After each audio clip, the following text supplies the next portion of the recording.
Ini suara anak bangsa, hanya di PPI Belanda Podcast. Hai listeners, kembali lagi bersama gue Jokris di podcast PPI Belanda. Podcast kali ini akan berbahasa Inggris di mana kita akan berbincang dengan narasumber kita, Rens van der Vorst, tentang masihkah ada privasi di era digital ini. Namun sebelum kita terjun lebih lanjut, apakah kalian tahu cara paling mudah untuk mengirimkan uang ke mancanegara? Wah, emang ya Cid, kalau transfer uang dari Indo ke Belandanya manual dari bank ke bank tuh butuh waktu yang lama sama biaya transfer yang cukup banyak. Ribet banget ya. Lah, lo masih manual gitu emangnya, Bir? Iya, emang ada cara lain, Cid? Hari gini kan udah ada Transfest. Oh, Transfest. Gimana tuh emangnya, Cid? Iya, dengan lo pakai Transfest, buat kirim uang ke Belanda jadi cepat, aman, dan mudah. Uang udah bisa diterima sehari setelah hari transaksi pengiriman uang tersebut. Juga, biaya adminnya jauh lebih terjangkau. Cuma 74.000 buat setiap transaksinya loh. Oh, wah ini solusi masalah gue yang selama ini gue cari sih. Iya, langsung aja deh, Bir. Dan buat teman-teman podcast PPI Belanda yang lagi dengerin, untuk download aplikasi Transfest di App Store atau Play Store. Transfest juga nggak ada hidden fee yang dikenakan setelah lo ngelakuin transaksi. Plusnya lagi nih, kalau lo pakai kode referral PPI Belanda 898473, itu lo bakal dapet gratis biaya transaksi pertama kali. Transfest, cara paling mudah dan nyaman untuk kirim uang ke mancanegara. Rens, Good morning. good morning. Welcome to PPI Belanda Podcast, the podcast of the Indonesian Student Association in the Netherlands. So before we start, you're the head of IT innovation, techno-philosopher, TedX speakers, author for multiple books. You're living the life. Yeah, do you think so? Yeah, you're the man. Okay, thanks. Well, I try. Okay, I do my best. right? And I really think the subject in which I'm interested in, which is mainly digital ethics, how to have technology have a positive impact on people, I think that is the subject of the future. So I'm not only living the life, but I'm doing important work also. But you're a bit different than us. You're not using WhatsApp, right? No, I don't use WhatsApp. And I have two reasons for it. Reason number one is I don't like Facebook. I don't like the way they collect all the metadata. I don't like the way they do all this surveillance on you. That's one. But the other hand is if I do WhatsApp, I do it all the time because I'm also prone to addiction. Okay. So then I try to be more interesting than my friends. I do all these things in groups. So it's also some kind of self-protection. Okay, let me stop you a bit. Can you please, because it's from my side, can you please quickly introduce yourself real quick? Yeah, sure. Okay, my name is Rens van der Vorst. I work and live in the Netherlands. I'm 50 years old, which is a pity to say. I live in Breda, which is just 60 kilometers south of Eindhoven.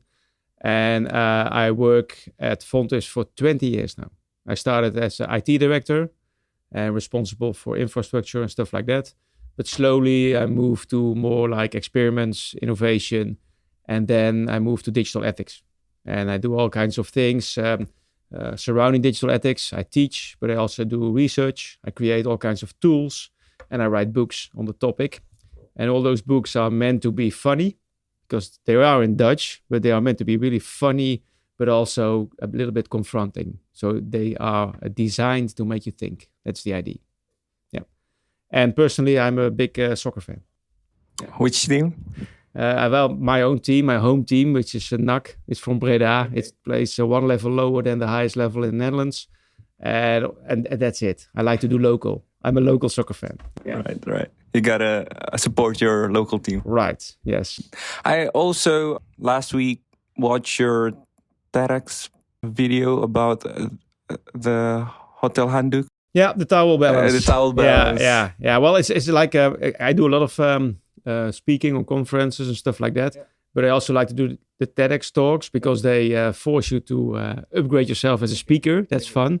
But also I'm very committed to trying to create a more equal society. Right. And I think it all comes together in people claiming beach chairs with towels. Right. And I was thinking if I can solve the problem with the towels, then maybe this is like an inspiration for solving bigger problems. Yeah, but I don't know. It's still there. It's still there. Yeah. For the listeners, it's a very good TedX video. You have to check it out. The Towel Balance by Rens van de Vorst. So let's move a bit serious. Today we're going to talk about, is there still privacy in this digital era? But before we go deep, maybe what is privacy in general? Well, I think it's important to make a distinction between the concept of privacy, which is a fundamental human right. And that's something different than the concept of data protection. So those can be totally different. So I can invade your privacy without doing anything with data. For example, by spying on you with binoculars through the window or something like that. And the fact that privacy is so important in the fundamental human rights is because if you don't have privacy, you can be a person. So it's really, really important. Because if I knew everything about you, then we couldn't have a relationship anymore. So it is important for someone to be who he is, to have some privacy. So that's why it's a fundamental right.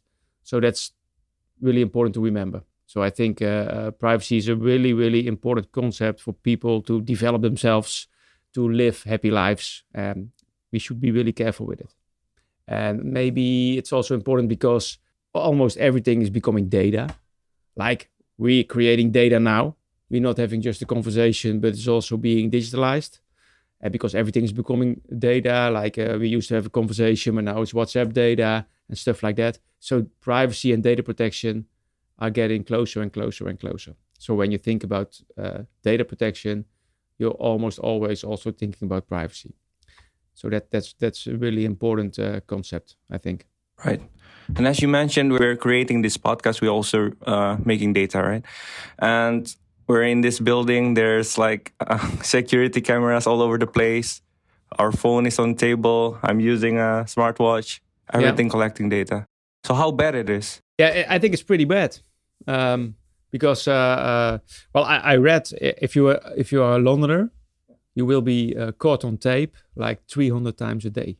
Now, if you're from London. London. London is like the capital of the world with CCTV cameras. Then you will be captured on image for 300 times a day on an average, Londoner. So the question is, do you still have privacy? But I think it's really, really an important concept because it's not only data that is captured, but it's also the question, what do people do with data and how transparent is it for you? So that's also really important. So for example, if you have these big corporate companies that get all your data, like the Facebooks and the Google and the Amazon, do you still have the opportunity to be like a person or a civilian, or are you only a consumer? Because you're only treated as a consumer. And it's the same with all kinds of governments. Like, are you still able to think what you want to think, to say what you want to say? You really have to think about that. So I think it's a really, even when there is more and more and more and more data, you were saying, well, you have the podcast and the phone and the cameras in the Fontes building. So maybe privacy is a lost cause, but I think it's the other way around. Because there's all those stuff, we really need to think harder and harder and harder on privacy and have great regulation there. But isn't it for our safety? Well, I don't know exactly. I think that's often there is some misconception about the risks we are having. So it's always, we are filming you for your own safety. You know those little signs? But I don't think it's true. Why? Because I think the risk is really, really small, but we're not good at assessing risks. So we think that if there's a risk, like with terrorist attacks, if you have a terrorist attack, and maybe I would like to say, okay, I would like to be in the vicinity of a terrorist attack one day. Just try to find out where one is and just look at it. I will never manage because the chances are too small. And still, the chances that I will be victim of a terrorist attack is really, really small. And still I put up with all those measures and measures and measures and measures which are invading my privacy. And that's because we as a civilian, but also as a government, we are not good at assessing risks. And we want our government to do something, We don't care what, but we want them to be, they have to look like they're taking action. And often they do that with all kinds of privacy invading data surveillance solutions. But they're not really working. There is no evidence that things are getting safer because of all those measures. I don't think so. But we have GDPR, right? Right here in the Europe. Yeah, it's incredibly important. Yeah. So, I mean, it regulates you, the company, and also the government to collect data. That's true. But there's also there's like a big issue with GDPR. Okay. Because GDPR is, I think it's great regulation. I think Europe can be like the guiding continent for the future. Wait a minute. Maybe the listeners of this podcast is from Indonesia, so they don't know GDPR. Okay. Can you explain it real quick? Sure. GDPR stands for the General Data Protection Rule. It's European legislation, and it's really, really strict when it comes to privacy. So it really is saying, okay, you need to do privacy by design. You can't collect data you don't need. You can't collect data for a purpose you can't explain really, really clearly to why are you collecting that data. You can't store data longer than absolutely necessary. You have to protect the data. All kinds of rules like that. And I think it's really, really important because it talks about data protection, but it also, like I explained earlier, talks about privacy.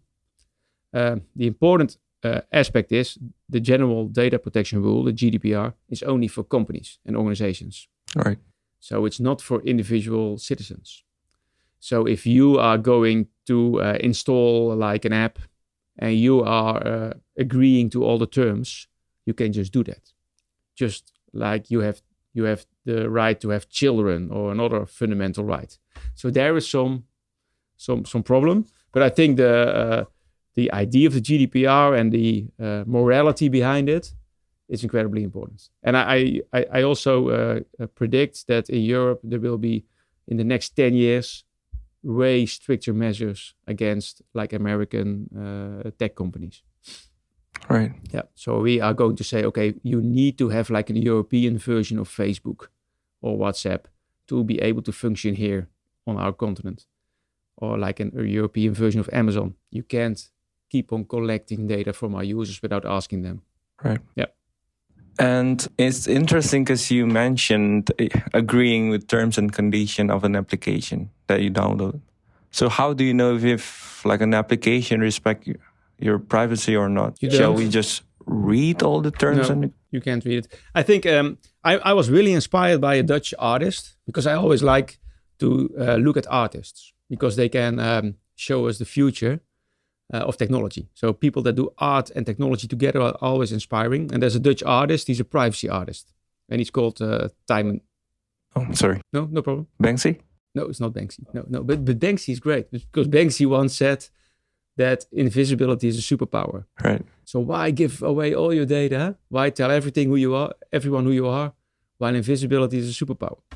But this is the other guy, and he created he's called Timon Schep, but he created a so-called privacy label, and it's like a open source software in which companies can explain in a one-pager what they're doing with collecting data. It's a really smart kind of label, like a label you have in your clothing that you can see if it's made under the right conditions.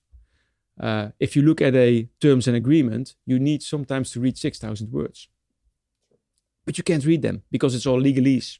It's like you're reading information and data. Do you understand the difference between information and data?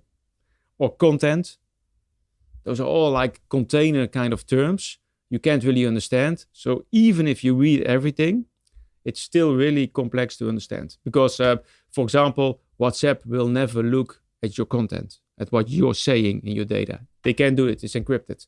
But they will collect everything considering metadata. When did you app someone? Where were you? How fast did you do it? Who are your contacts? All those stuff, which is way more valuable than what you're saying in the app itself. So when you're reading, okay, WhatsApp will never store your content, you think that's a good thing. But they do all those other things. And that's really hard to read. It's almost undoable. So that's why maybe like a privacy label in which you can say, like in the Netherlands, we have, if you buy meat, you have like a 3-star kind of symbol. So you can see, did this cow or chicken or pig had a good life? Beter leven. Yeah, better life, a better life symbol. And it's really clear because 1, 2, 3 stars. It's easy. And you could do the same for like a privacy with apps or stuff like that. So if you download an app from the App Store, you could see 1, 2, 3 stars. Let's do it or don't. Right. I think that's a good idea. But for now, reading those terms and agreements. So you mean that the terms and agreements, let's say if we open an application at the App Store or Play Store, the terms and agreements are like the words are being played, you mean? Yeah. So it's hard for us to understand, even we are like in the field of ICT. Yeah, I would say it's impossible to understand. Yeah, I would say that. It's really, really legalese. So for example, if you ask Google, give me all the data you got from me, they will only give data that you can recognize, like your search terms and where you were.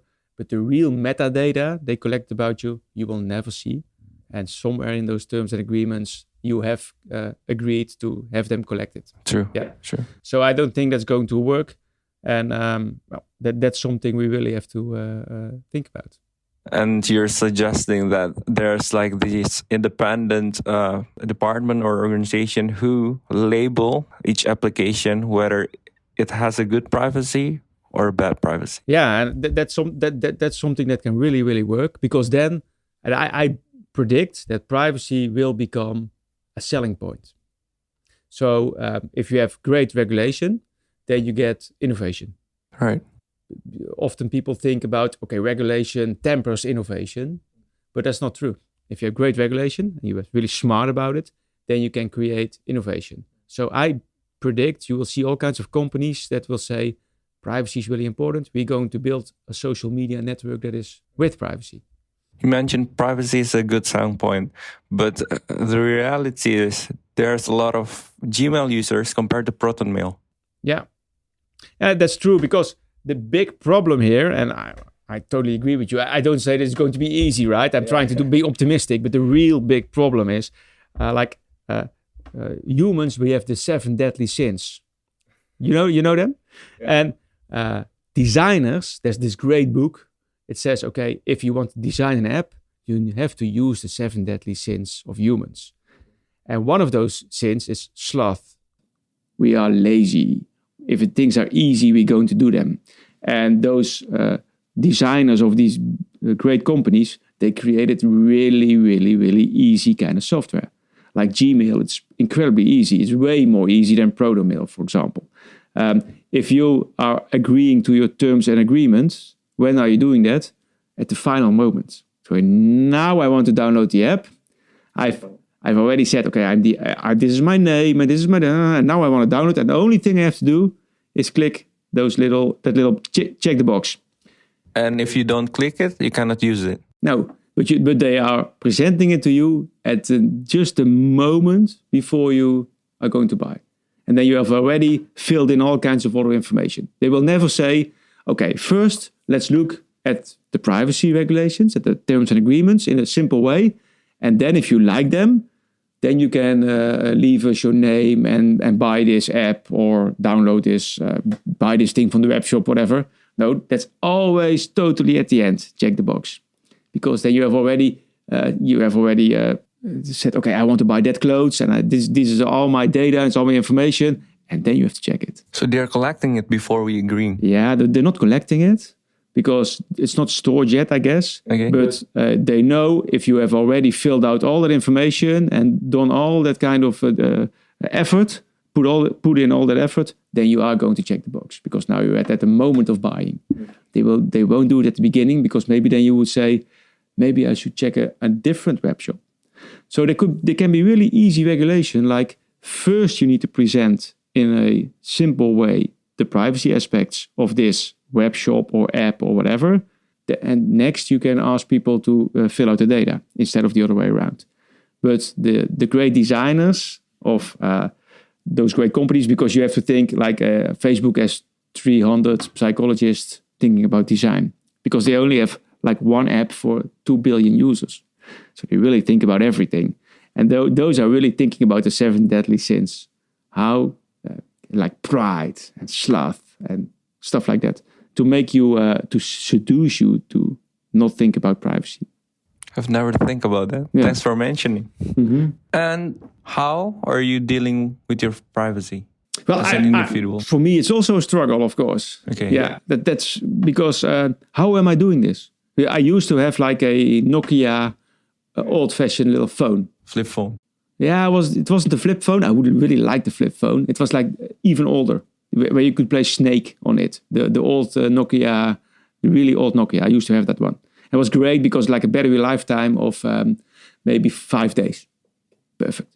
But then I have to do all these things because I really like a smartphone.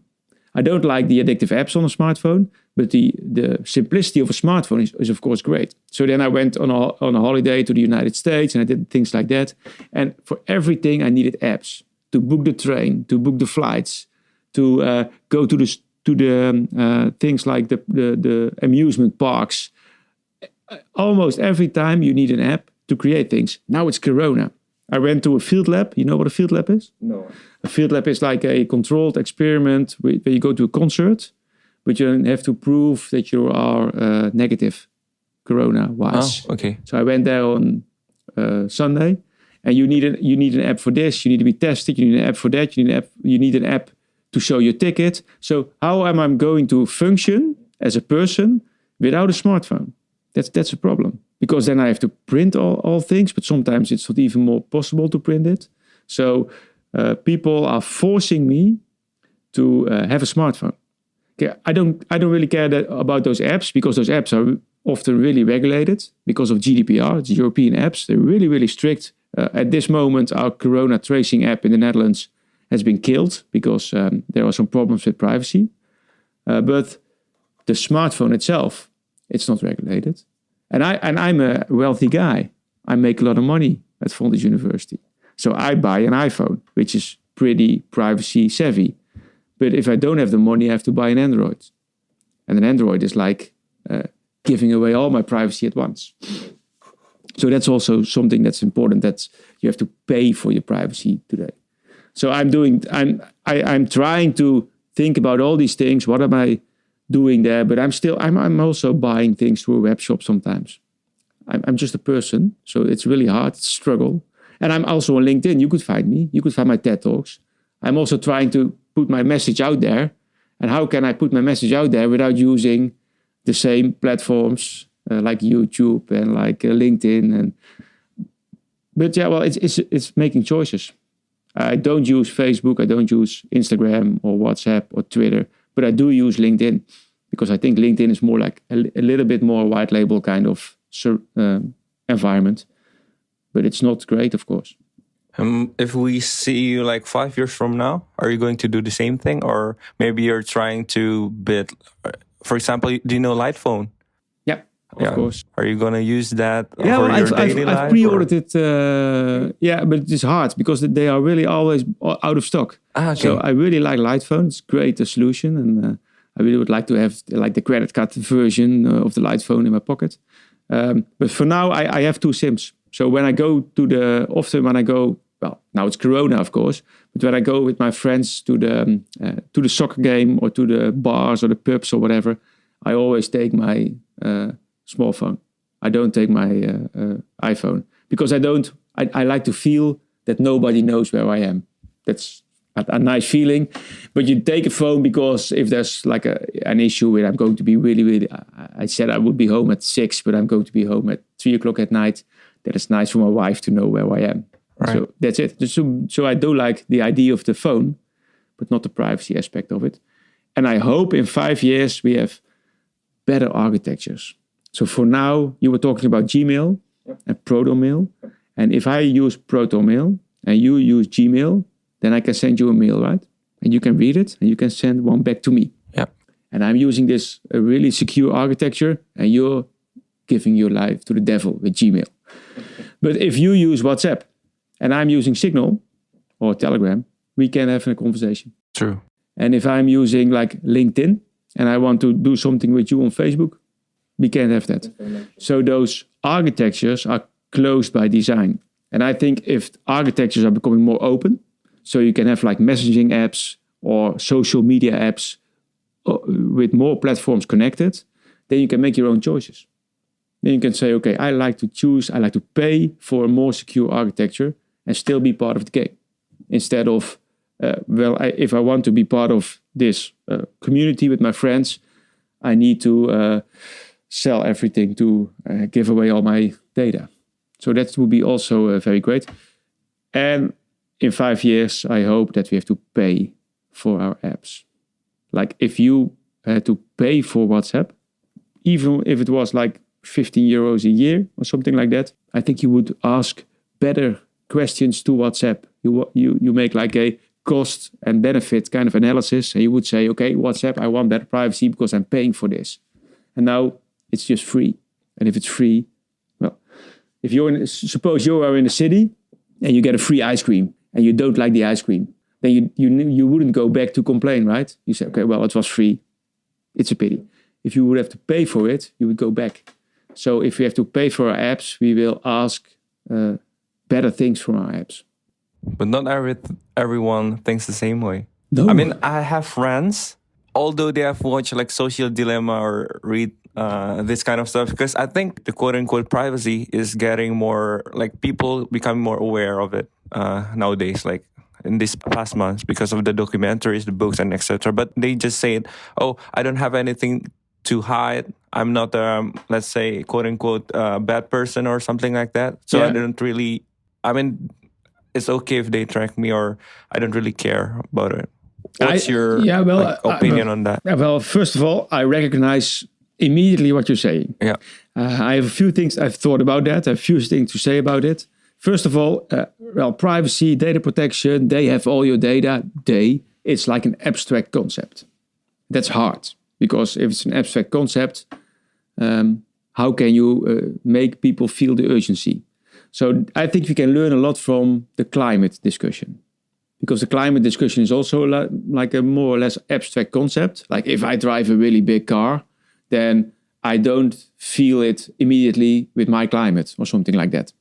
So we can, and there's a lot of urgency with the climate. So maybe we can learn something from that. That's one. Secondly, I think maybe there should be some really, really big hacks. Because if some things are really hacked and you really feel the disadvantages of giving away your data, then things maybe will change. So maybe if one day someone hacked Google and I could find out your last 500 search terms, that would be really uncomfortable. If I could type in every name of every person in the world and just find out what they have searched on Google, then people would say, oh my God, I don't want people to know that. Because if they say, I have nothing to hide, I always ask them, okay, what do you really think of me? Can I have your bank codes? Can I have, can you tell me in this group of other students who you really dislike? For what reason? There are some students here and you dislike stuff of them. Tell me, please. No, then they don't want to tell, of course, because they do have something to hide. They do have a lot to hide. So saying I have nothing to hide is really, really kind of a stupid way of saying things, but maybe uninformed is a better word. So creating some really great scandals that are more than only credit card data or passwords, but really great scandals that are close to your skin, that would be maybe a way to get people feel the urgency more about data protection. Because now I do understand this. You have all these nice, really great apps, and you don't really have disadvantages that you can feel about not having any privacy. But maybe in other countries it's different. Maybe from China or from like a totalitarian kind of government, then like in Russia or something like that, then it feels really different. The social credits, right? In Yeah, China? the social credit system. Yeah, well, I know the social credit system is more like a hype than it's really there, because it's not as sophisticated as you think. But the idea, of course, it's really scary. And it's a totally different culture, because a lot of people from China, they they think really different about the concept of privacy. But if you look at like countries like Russia or other countries, it's really scary. And I was reading the book of Edward Snowden. Right. That's a permanent record, it's called. Permanent record. Yeah. And Edward Snowden is, of course, a hero, right? Because if Obama thinks you're a villain and Trump thinks you're a villain, then you must be a hero.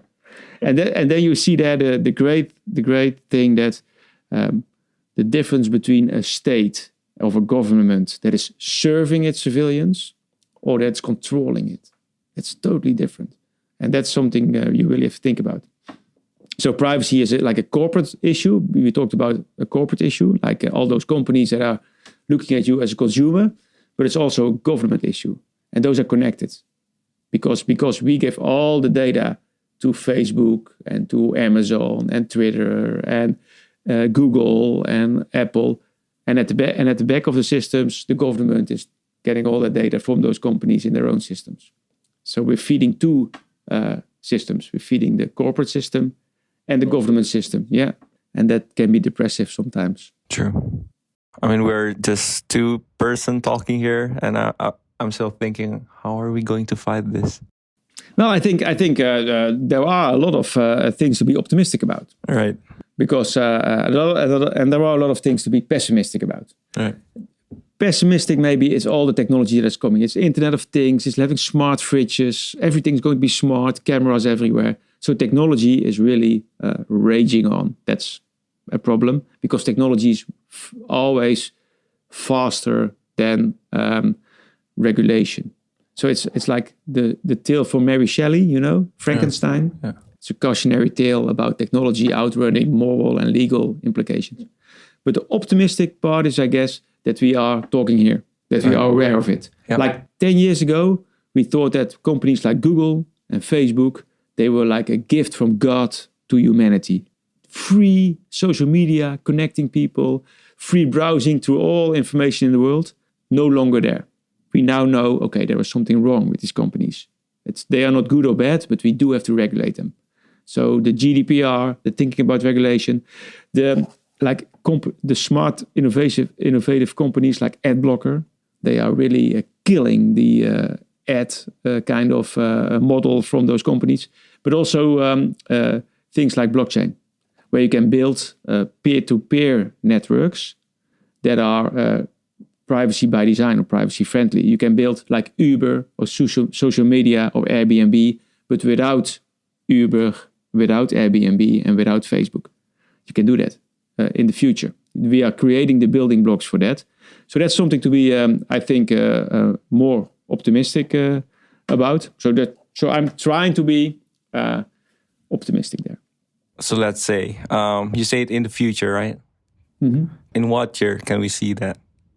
Well, I think a lot of things that I was talking about, you can see in the next 10 years. Next 10 years. But 2031? Yeah, maybe. But it will be very exciting and challenging. And we will see who is going to win, because it's also has something to do with politics and how governments are reacting, but also technology, because I know people are experimenting with trying to read your mind with technology. So if I can make like an EEG of you, or I can read your brainwaves, then I can maybe find out what you're thinking. And if people are going to start to be able to read your mind, then you are totally transparent. And there you go with privacy. So technology can be used to create, with blockchain and with all kinds of solutions, to make the world way more privacy friendly, or the other way around. So it's not technology that is going to decide who's going to win. It's us, consumers, government. And, well, maybe we're a little bit optimistic. I can be a little bit optimistic there. So the word, is it going to be a utopia or dystopia? Well, they are often the same, right? I don't know. Have you ever read books like A Brave New World or A Perfect Day? They're creating like an utopia. Everyone is happy and friendly and woke, and everyone is included and it's lovely, and it's really, really scary, because there can be no utopia without less freedom. So maybe I'm more like a dystopia, but then the kind we have now. Right. Yeah. So I would like to have a world in which people are, the autonomy of humans is secured. So you can make your own choices, even if it are bad choices. That's, I think, really important. So you have to think, okay, I can make my own choices as long as I'm not harming other people. That's how it should work. For me, I think it's about the balance between the utopia and dystopia. Yeah. I think it's better. So I want to ask you, as an individual, how can I improve my privacy? Like in a practical way. What should I do now? Well, I think there's a lot of things you could do. You could really easily just take some time and invest in your privacy settings.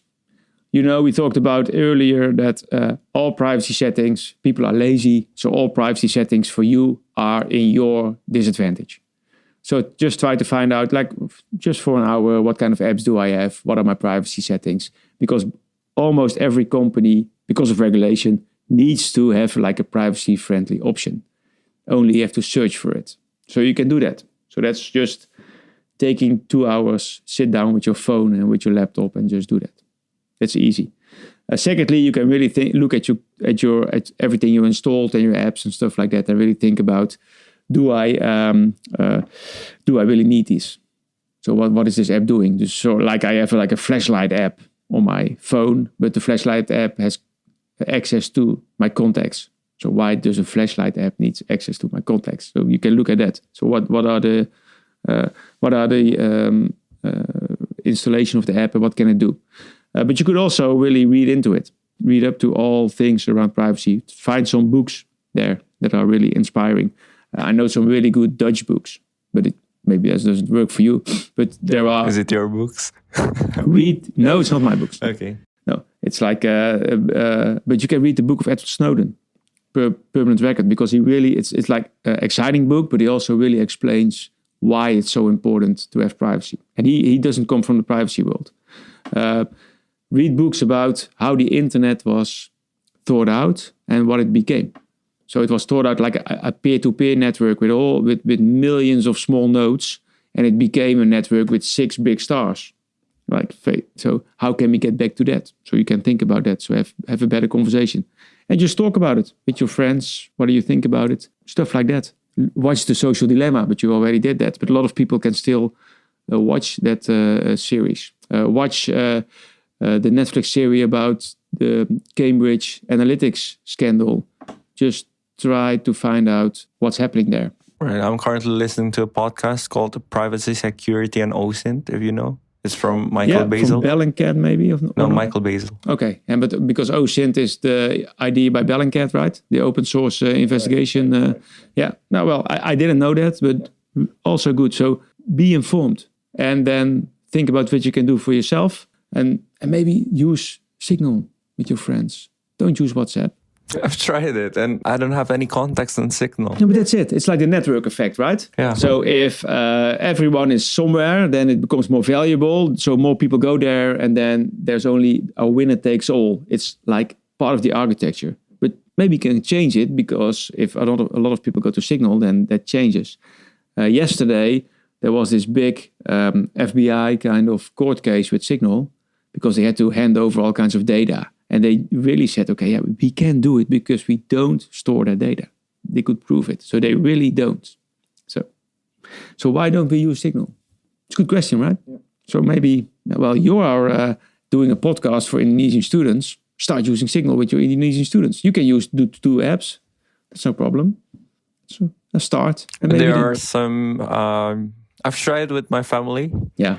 And there are some features that are not implemented yet in Signal. Yeah. So then it's available in WhatsApp. Yeah. Yeah, it's the same with the climate, right? Yeah. It's having a really big energy consuming car is often also more cool than driving a hybrid Daihatsu. But yeah, you have to make choices. Yeah. We just have to start. Yeah, because why do you think that this free app like WhatsApp, which is totally free for you, gives all these great features? Why do you think? Because they have this other kind of revenue model on your data. And the funny thing is, a lot of people have retracted their support from Facebook because of the issue with Cambridge Analytica. But if you open WhatsApp, it's also from Facebook. Yeah. And they're still using it. Sure, and Instagram is also from Facebook. True. So they go from, I don't do Facebook anymore, I go to Instagram, which is more friendly because the architecture is less going viral and fake news based and stuff like that. But it's still an application from Facebook. Yeah, well, small steps. Small step. Yeah, well, I can. Yeah, Giant leap. Yeah, if they sell salads at McDonald's, right? Right. Because we consumers said we want something healthy to eat here. We want better products. We are working in a lot with a lot of people are thinking about we want to buy biological vegetables. We want to buy clothes that are not made by children. We want to have. We want to buy stuff that is made in an environmentally friendly way. So we are consumers, and as consumers, we have a lot of power. Why don't we use the same power when it comes to our privacy with our technology? Because we are still early there. But we should say, I want technology that has my values at core. So if I'm using YouTube, I want to be able to use YouTube without YouTube stealing my data, without YouTube having algorithms like in a social media that are changing my mind. I want algorithms that upgrade me, that make me a better person, not a more paranoid person. We should try to do those things. But it's hard, right? Like YouTube, you can do premium. But you have to, you have to pay. Yeah. Yeah, well, but then you get something better. Yeah. Because then you don't have those irritating YouTube algorithms anymore. Then you can customize them. Why don't you do it? Start there.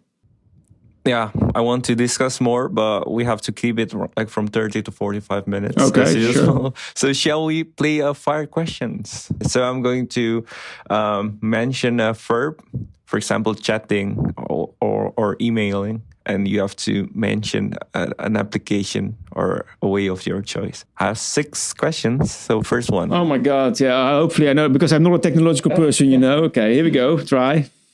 To chat. Yeah, I would use Signal. Yeah, or don't chat at all. All right. Why? Yeah, well, because Just keep it short. Yeah, it was originally called a short message service, right? Yeah. Only for things that are really important. Maybe last remark: we are humans. We are getting often more communicative, but that doesn't mean we're getting more productive. So you're chatting away your life, my friend. To search. I would use DuckDuckGo. DuckDuckGo. Yeah. It's not that good as Google because you don't get the greatest results, but it's still pretty good. And if a lot of people use it, it gets better. That's the same network effect kind of thing. To email? Yeah, well, I'm just using my corporate email. Corporate. Yeah. If you have that like Fontes email, there's nothing wrong with that because we have all these really, really strict regulations. I can't read your email, never. So, but you could also use like ProtonMail or more There are a lot of really protective email kind of solutions. Don't use free email. That's the idea. You can use email from like a Dutch provider like KPN or Ziggo or someone. That's all no problem. But don't use like a Gmail or Yahoo Mail or whatever. Right. To video call. I would use Yahtzee. Yahtzee? Yeah. Never heard of it. Of Big Blue Button. And the problem with those things, I guess, is that they are really friendly at the front end. So if you use Yahtzee or Big Blue Button, that's no problem at all. Because it's just video. It's not that complicated. But they are not as advanced at the back end. So if like MS Teams or Zoom or stuff like that, it's really easy to connect to like our Fontes kind of user database and organize that. So that's the problem. So I think those companies should be better equipped to be integrated in large organizations. But you can just use Big Blue Button or Yahtzee. They're really great. They're open source kind of solutions. And to browse. I'm always using the browser from Firefox. Firefox. Yeah. But don't use Chrome, I would say. Okay. But that, again, a lot of websites are optimized for Chrome. Yeah. When you use Chrome, everything works like a charm. That's true. Sometimes I use Edge because that's on my standard on my laptop. And then some websites don't work really well, but they do always work with Chrome. So that's the same problem there. Yeah. I use Chrome, not because I support the, let's say the collecting data that they do. It's because they have like this add-ons for Google Translate. Because Yeah. I cannot read the Dutch website, right? I can just click it. Yeah. Yeah, it's convenience.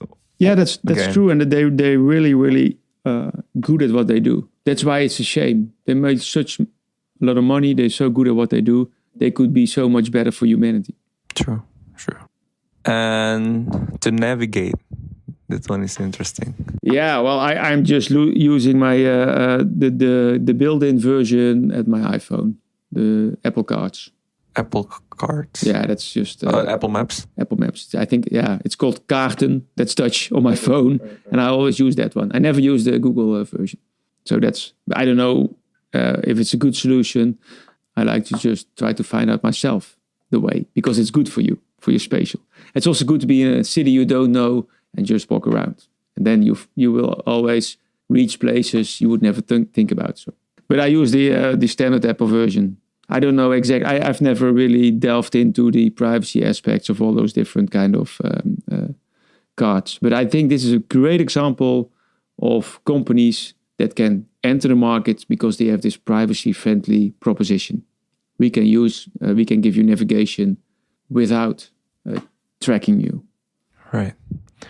Okay, so to close the podcast, do you have any message to the listeners of this podcast? Now, well, first of all, I think if you're still listening now, then you thought it was interesting. So that's already great. So that's really nice, I think. Second, we talked about a lot of things that you can do already and watch already, and I should really recommend you to do that because it all starts with awareness. I also recommend our own tool, the Technology Impact Cycle tool, which you can find on TICT.io, which has some really great free privacy courses, but also questions which you can ask yourself to check if a technology is privacy friendly or not. So do that. And just try to make conscious decisions. Inform yourself, make conscious decisions. Realize sometimes it's not privacy friendly. You can have it all, but try to do some small wins, small steps. Because if all consumers together do that, it will become, like you said, giant leaps. So that's my message. Cool. And if you have any questions, whatever, want to ask me something, I'm really easy to find. I'm not really privacy friendly online, so just ask me. Right, I'm going to put the link of the TICT.io down in the description. So, yes or no question to close. Is there still privacy in this digital era? Yes. Yes. Okay. Yes. Ladies and gentlemen, Rens van der Vorst, Head of IT Innovation and Techno Philosopher. Thank you for listening to PPI Belanda Podcast, and I'll see you in the next one.